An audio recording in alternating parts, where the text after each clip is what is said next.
debbo e gorko kala ɗo mbawɗon wonde e nder jogli nayyi duuli baba adama hen oɗo ñalawma alkamisa eɗen bismiɗo goto e jignaɓe men ganda joɗɗo gandal guendiyanke mo hay goto humpaka darde muɗum mo weeɓani lomtade hay saaha goto mo leñol kala teski seedi golle mum o woni alhaji hadrami mamadou lollirɗo Thierno Mamoudou Dia mo fete jeewi eɗen bismimo ɗo gam o yewtana bandiraɓe ko fate gurdam ceerno men mawɗo alhaji Abdoul Aziz Sy Dabakh mo ganduɗa ruttima e jomum e nde ɗo yontere dendagal bandiraɓe julɓe cunima dendagal bandiraɓe tijjaniyankoɓe ha tengte l'islamiyankoɓe ala mo nuldani mo duwawu jaltugol oɗo jignaɗo elhaj Abdoul Aziz Sy Dabakh Malick jaltugol makko aduna woni no mbiɗen ni suno wonande dendagal windirande kala kono e bismimo ɗo gorko ganduɗomo bawɗo yewtande en holi kanko rutto lumbono enen mbundi ganni irfa sikita sammita seeda cengle koye jaa banggue e condi famna en gurdam on gorko mo ganduɗa ko jignaɗo men mo mbiɗen joni hono Abdoul Aziz Sy Dabakh kono ko adi bandiraɓe mbiyen haade alhaji hadrani mamadou lolliɗo Thierno Mamoudou Dia andinde en holi oɗo gorko enen kadi mbaɗen fodde men duttoɗen gandinen yimɓeɓe holi gonɗo hadrani mamadou lollirɗo Thierno Mamoudou Dia لكي يلاقياني في أول ظلام وتاليا يا إلهي وجزينا أبدا أنا محمدنا المختار الذي مالك منه أداته برسول الله ما شاء الله نندن لكي يلاقياني في mbiɗen alhaji hadrami lollirɗo Thierno Mamoudou Dia o yi aduna ko ñande sappo lewru wiyetendo avril hitande ujunere temedde jeenayyi e capantati e jeeɗiɗi toppete jeewi département mo Podor ko nden nde o dañi duuɓi naatiɓe jangde Qur'an ne hewno waɗede e leñol men jignaɗo makko gorko jagge jungo makko hokkimo Thierno alhaji Ahmadou Mouktar Jamli mo pete ko on fuɗɗimo ba ha birbinas e jungo muɗum o yaltani nde alhaji hadrami dañi duuɓi sappo e nayyi hay o watti huñade Qur'ana Allah o ko weeɓano e on saaha alhaji hadrani mamadou lolliɗo Thierno Mamoudou Dia dawal makko ɗimmal caggal nde ummi pete jeewi koye juuɗe goto e jignaɓe men beeteɗo Thierno Hamidou Sy mo fanay ndo galle Allah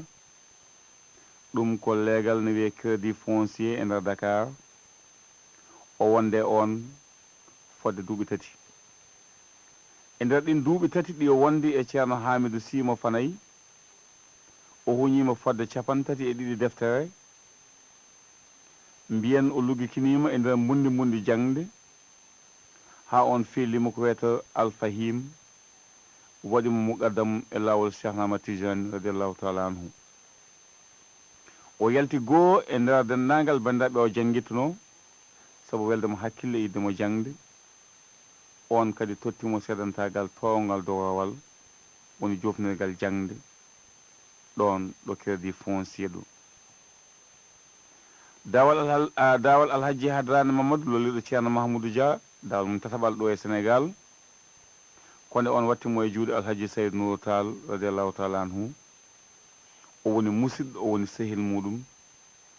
o woni jaɓɗo heede caggal o luggikini e mbundi gandal ha o teska tigiri hol gonɗo Thierno Mamoudou Dia daawal Thierno Mamoudou Dia tataɓal ko caggal leydi Sénégal e hitande ujunere temedde jeenayyi e capanɗe joyyi e nayyi 1954 o ummi ɗo ngam yaade jokkode jangde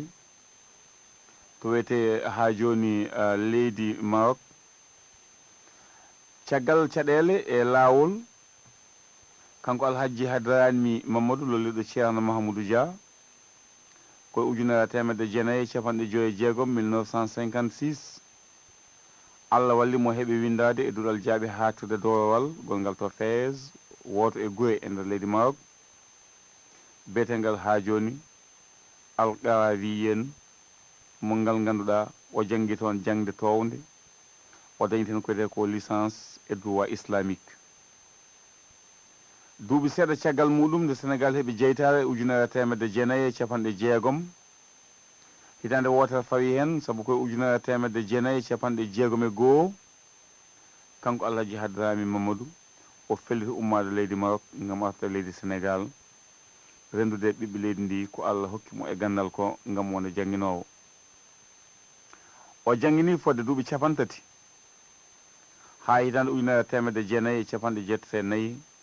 nde waɗa disneteɗo towɗo ko fate jangde hono ko wiyete ko conseiller pédagogique ko lewru octobre no e hitande mbiɗen ujunere temedde jeenayyi e capanɗe jeetati e nayyi e dow banggue jangde juɓɓudi o windi defte nayyi tawi ko faati e gonɗinde jomiraɗo subhanahu wa taala defte sappo tawi ko ha joni o sifoto hen ko gurdam no lawɗo Allah Mouhammadou mo jaam e kisse goni e mum dayiman e dendagal ko toɗɗi sunna defte sappo ɗe ganduɗa o sifoto hen koko faati e gurdam cheikh Amadou Tijani Sharif radiallahu taala anhu capanɗe jeetati deftere tawi ɗen defte foof kalata koko faati e ganni e tarih Afrique ɓaleɓe ha tengti e leƴƴi leñol men fulɓe ɗemɗe men neniji pinal men hanki gonka aadaji e kodki men e kala ko sati ɗum e ko taari ɗum to banggue teddule mbiyen alhaji hadrami Mamadou lolliɗo alhaji Mahamoudou Dia o dañino teddugal biyetegal chevalier de l'ordre national du mérite o dañino grand officier de l'ordre national de mérite o dañino kadi ko wiyete ko chevalier national ordre national de Lion kanko Thierno Mahamoudou Dia ina teska o meeɗi wonde koolaɗo kuuɓal fedde wiyetende ha joni ligue islamique des oulémas du Fouta alhaji hadrani Mamadou lolliɗo Thierno Mahamoudou Dia omo jeeno e sosɓe dayira mo ganduɗa ko dayira dendinɗo dendagal yiɗɓe lawol cheikh Ahmad Tijani Sharif radiallahu taala anhu alhaji hadrani lolliɗo Thierno Mahamoudou Dia ko tergal ñimgal omo jaa e sosɓe fedde wiyetende fedde ɓamtore PULAAR association pour la renaissance du PULAAR kono noonne kadi kanko iɗi yaltinde temedde jeegom caggal nde alhaji Saydou Nour Tall inni fedde adande hono Lasli Fouta fedde jibinde dendagal yoga e nalankoɓe artiri pinal men e nder Dakaru o yiɗi tude temedde jeegom mo hokkiɓe coat bawɗi o inni fedde nde kankone o waɗi hen doole makko no ponno ko hoorejo teddungal ha joni ko wiyete ko renaissance culturelle musulmane fedde teskande to banggue diine Thierno Mahamoudou Dia ina jaa e sosɓe ko wiyete ko kawtal dayiraji ɗi ganduɗa ko yiɗɓe Cheikh Oumar Foutiyou Tall radiallahu taala anhu alhaji hadrani hono Thierno Mahamoudou Dia ko kanko woni koolaɗo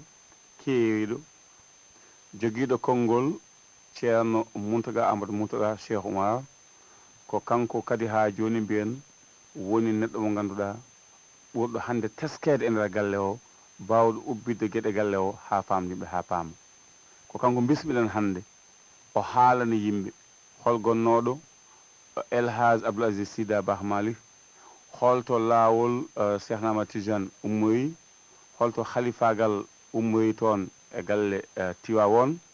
hol kadi jokkodiral tigui rigui gongal hakkude galle Alhaji Malick Sy e galle Cheikh Oumar Foutiyou Tall ko kanko jogoɗen namnade hol lomtodiral bannogal toon e guila ɗo fuɗɗo haa ɗo yettiyoɗo ñalawma hannde no kewɗen wiide ni so Allah waɗi hoore hisi konge moƴƴi jaltata heen so ngandi selli tan ko haali fof hegoto ɗum noon dokkuɗen ko joom buro loppata buro muɗum kaaw ene wayno ko aan suɓa hannde ko aan min cuɓi ngam wadde e ma fodde jewtuɗe walla tati famde bandiraɓe joljole jolɗe ɗe hol kañumen. Assalamu aleykum bandiraɓe julɓe, on calminama, on juurama, on jettama, oɗon jaale kadi mawɗo o e Abou. Allah jarama jarama, yo Allah teddini mawninma o waɗanma ko jiɗɗa e habaru he foof. sa mawnini mawɗo tan Allah mawninma. Abdoul Aziz ko giɗo Allah, giɗo nelaɗo Allah, giɗo Cheikh Tidiane, giɗo Cheikh Oumar, dontuɗo Alhaji Malik mo luural ala e mum hay hunde. eɗen gandi tarihi wi en o jibina ko 1904 ɗo Tiwawon ɗo. min noon kawrumi koye lomtungal makko. Babacar mawni ko natti ko ñande altine 20 mars 57. Mansour natti aljuma 3 mars 57. weeti woni aset yimɓe goni duwawu alet ina woni 29 lewru men wiyetendu Chabane arab enen mbiyata yaawa. jibinede fergo nelaɗo Allah ina yaara e duuɓi ujunere e 390 duuɓi jeegom. ina woni duuɓi tubakoɓe dimanche 1er avril 1957. omo yaara e duuɓi 53 o lomti. nden noon ha ñalawma mo wirni o ko duuɓi 4 e lebbi 5 e balɗe 13 dendagal ko lomti. woni duuɓi makko gurdam fof nafo jaam, mana fofof koye Allah e nelaɗo Allah Cheikh Tidiane. ko kaletene makko tan ko seeɗa seedade mo wonde omo wawi gandal. caggal lomtagol makko 58 o tawi kam Fass mboɗo jangga université biyeteɗo Jamel Qarawiyin. o ari ɗon arabeɓe taarimo no ɓe mbayi seeɗa yawade en ni. ɓe mbimo min nani aɗa wawi qur'ana, min nani aɗa weeli ko jangata qur'ana, emin jiiɗi kalanamin ko ndenɗa e qur'ana no foti, min tottuma deftere jangana min. o yimi jaaɓi ko mbiɗon saabu Cheikh Tidiane e nder jawiye Cheikh Tidiane wonno. ɓe mbi holko ndenɗa e qur'ana. ɓe mbiɗo reeni e qur'ana hijibaji 60 hijibaji 2. ɓe mbimo Allah tellini ko hijibaji 60 hoto dañƴa 2 ɗi. o wi 60 ɗi ko Allah tellini, 2 ɗi hen hijib goto ko tawhid gonɗinde fofof ummi koye Allah. oya hijib goto ko needi so tawi aɗa jangga ganda kucciɗɗa koye Allah. ɗi hijibaji 2 so timmani mana ko heddi ko fof ko mere way kono mbabba ndimdaɓa defte. ɓe dokkodiri juuɗe ɓe ƴeewimo ɓe belti. tanum Cheikh Tidiane biyeteɗo Jalaluddin Afo Sari Mouhamadoul Habib ina tawa. on heɓɓiti wi hay Cheikh Tidiane weltima ɗo qabri mum ɗo leeliɗo. ɓe mbi ha o wiya ha hay Cheikh weltima. kanko Abdoul Aziz o wi iza qalat hisamu fasaddiquha fa inna al qawla ma qalat hisamu. so tawi pembowo bawɗo pembol belɗo paaka no feewi kono ko bonɗo jikku jawɗo tikkude fembi hoore ma gayni fembi waare e moustache paaka mum ari ha fawima e goddol ɗon kala ko haali mbiyata tan ko eeyi so wona ɗum mayde ne yaawi. jimol ngol e jaati min ñaaguimo ɗum ɗon e zawi he. o windanimi ɗum e deftere ina wiye qatlu nada wo ballu sada ko nde nahaw tawi min jangga ɗum e Jamel Qarawiyin. mbiɗa jogui bindol ngol haɗe joɗɗen ɗo.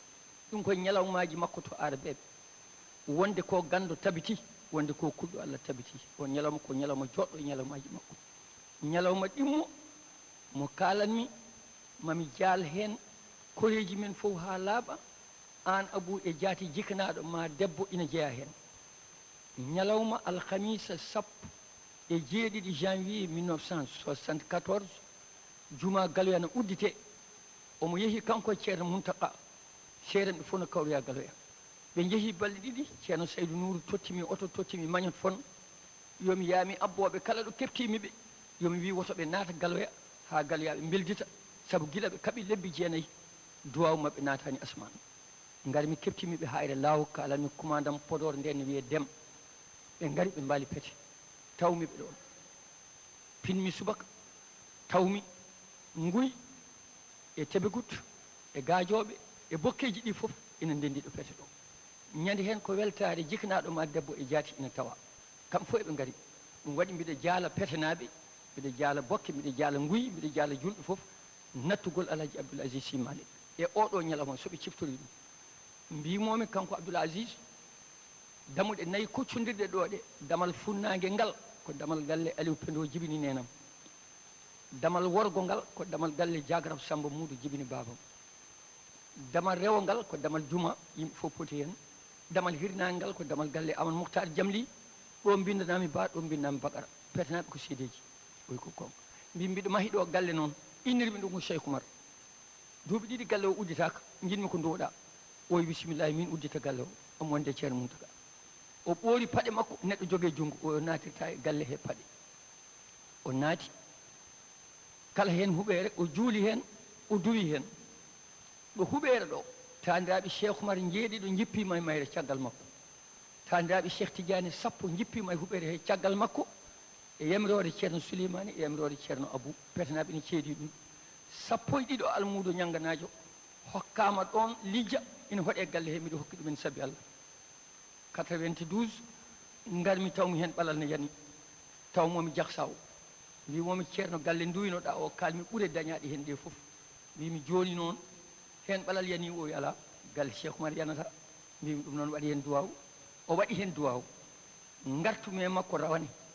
woni photo kollumami joni o mbimomi ceerno galle jannoɗo o mi ɓamti galle jannoɗo o mi ɓamti galle jannoɗo